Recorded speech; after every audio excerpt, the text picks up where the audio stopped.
الحمد لله رب العالمين والصلاة والسلام على نبينا محمد صلى الله عليه وسلم وعلى آله وأصحابه أجمعين ومن تبعهم بإحسان إلى يوم الدين۔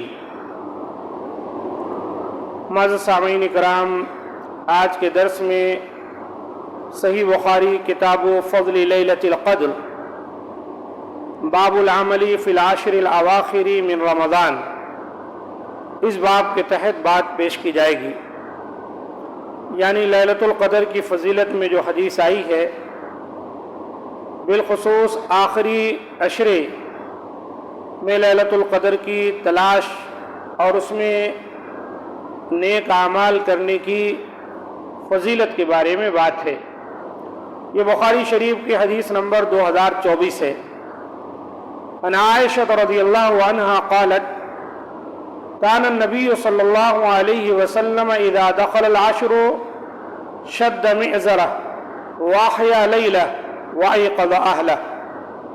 ام المومنین حضرت عائشہ صدیقہ رضی اللہ تعالی عنہا سے روایت ہے، وہ بیان کرتی ہیں کہ پیارے نبی صلی اللہ علیہ وآلہ وسلم جب رمضان کے آخری عشرے میں داخل ہوتے تو آپ صلی اللہ علیہ وسلم اپنی کمر کس لیتے تھے، یعنی عبادت کے لیے مکمل تیار ہو جاتے تھے، اور ان راتوں میں آپ خود بھی جاگتے اور اپنے گھر والوں کو بھی جگایا کرتے تھے۔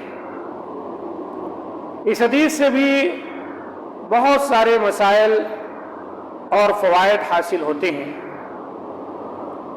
پہلا فائدہ یہ ہے کہ رمضان المبارک کے آخری عشرے میں زیادہ عبادت کرنا چاہیے، لیکن افسوس ہم عید کی تیاری میں آخری عشرہ مسجد سے دور ہو کر مارکیٹ میں گزارتے ہیں۔ ایسا نہیں کرنا چاہیے۔ رمضان کے ہر سیکنڈ کی قدر کرنا چاہیے اور اس وقت کو اپنے لیے غنیمت سمجھنا چاہیے۔ خصوصی طور پر آخری عشرہ جو ہے اس کی بہت بڑی فضیلت ہے۔ اور دوسری بات، آخری عشرہ کی تمام راتوں میں جاگنا چاہیے، گرچہ کہ نبی صلی اللہ علیہ وسلم نے زیادہ مستعدی کے ساتھ طاق راتوں میں عبادت کرنے کا حکم دیا ہے، اور آپ نے فرمایا بھی ہے انہی طاق راتوں میں سے کوئی ایک رات لیلۃ القدر کی رات ہے، اسے آخری عشرے کی طاق راتوں میں تلاش کرو۔ لیکن نبی صلی اللہ علیہ وسلم سے آخری عشرے میں ہی زیادہ عبادت کرنا ثابت ہے۔ جیسے اس حدیث میں دیکھیے، آپ صلی اللہ علیہ وسلم کا جو عمل بتایا گیا، اذا دخل العشر شد مئزرہ، جب آخری عشرے میں آپ جاتے تو اپنی کمر کس لیتے عبادت کے لیے، اس کی رات کو جاگتے، وایقظ اہلہ، اور اپنے اہل و عیال کو بھی جگاتے کہ وہ بھی عبادت کریں۔ نمبر 3، اپنے اہل و عیال کو بھی جگانا چاہیے اور عبادت کی تاکید کرنا چاہیے۔ جو بھی ہیں، بیوی ہیں، بچے ہیں، اٹھیں عبادت کریں۔ اگر اس آخری عشرے کی طاق راتوں میں کوئی ایک رات آپ کو لیلۃ القدر کی میسر آ گئی تو معمولی نہیں، 83 سال 4 مہینے یا کہ 7 مہینے کے برابر ہے اس کی عبادت۔ اتنی تو عمر انسان کی نہیں ہوتی، اگر وہ ایک مرتبہ عبادت مل جائے اس کی، سمجھو اتنی سال تک وہ عبادت کر لیا۔ بہت بڑی فضیلت ہے، کوشش کرنی چاہیے جس قدر ممکن ہو عبادت کرے۔ نمبر 4، تنہائی والی زندگی نہیں گزارنا چاہیے، شادی ضرور کرنا چاہیے۔ اس حدیث سے شادی کی بھی فضیلت ثابت ہو گئی۔ کیوں؟ وایقظ اہلہ، اللہ کے رسول جو آیا کہ احیا لیلہ، آپ رات کو جاگتے تھے تو اپنے اہل و عیال کو بھی اٹھاتے تھے۔ اس سے پتہ چلا ایک انسان کا اپنا اہل ہونا چاہیے، اس کے بیوی بچے، اور سب مل کر اللہ کی عبادت کریں۔ تو اس سے شادی شدہ زندگی کی فضیلت پر بھی روشنی پڑتی۔ نمبر 5، اپنی بیوی کو دین سکھانا چاہیے اور اسے دیندار اور عبادت گزار بنانے کی کوشش کرنا چاہیے۔ اگر آپ عبادت کرتے ہیں تو اپنے بیوی کو بھی سمجھائیں، اسے بھی دین کی باتیں بتائیں۔ کیوں؟ اللہ کے رسول جہاں خود کمر بستہ ہو جاتے تھے عبادت کے لیے اور رات کو بیدار ہوتے تھے عبادت کے لیے، وہیں اپنے بیویوں کو بھی اٹھایا کرتے تھے تو وہ بھی اس عبادت میں شریک ہو جائے۔ نمبر 6، گفتگو میں عرف عام کا اعتبار کرنا چاہیے، کلام میں اچھی تعبیر کا استعمال کرنا چاہیے۔ اللہ کے رسول صلی اللہ علیہ وسلم جو گفتگو کرتے تھے وہ عام سی گفتگو رہتی تھی جو سب کی سمجھ میں آ جائے۔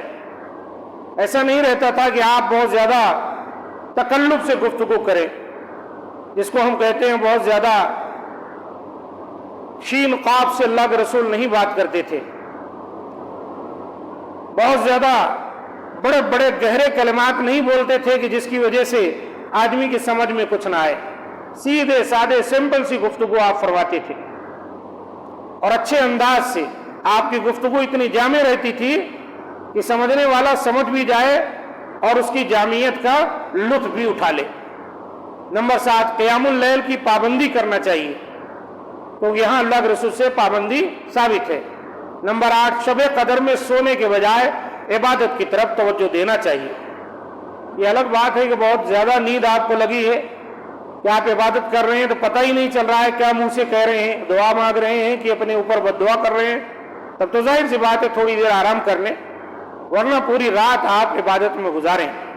سب عبادت ہے، نماز پڑھیں، قرآن پڑھیں، کہیں کچھ مختصر واعظ و نصیحت ہو رہی اس کو سنیں، تفسیر پڑھیں، ذکر و اذکار کریں، یہ ساری چیزیں عبادت میں شامل ہوں گی۔ اس لیے چاہیے کہ آخری عشرے میں اپنے آپ کو عبادت کے لیے مختص کر لیں۔ انہی عبادتوں میں سے ایک عبادت ہے اعتکاف کا کرنا، انشاءاللہ آگے باتیں اس پر بھی آئیں گی، کہ اپنے لیے مسجد میں ایک جگہ مخصوص کر لینا کہ جس میں صرف عبادت کے لیے آ جانا، تمام چیزیں چھوڑ چھاڑ کے، یہ بھی نبی صلی اللہ علیہ وسلم کی سنت ہے۔ اللہ تعالی ہم تمام کو آخری عشرے میں زیادہ سے زیادہ نمازیں اور عبادتیں کرنے کی توفیق دے اور اسے اللہ تعالی شرف قبولیت بخشے۔ هذا ما عندي، سبحان ربك رب العزة عما يصفون وسلام على المرسلين والحمد لله رب العالمين۔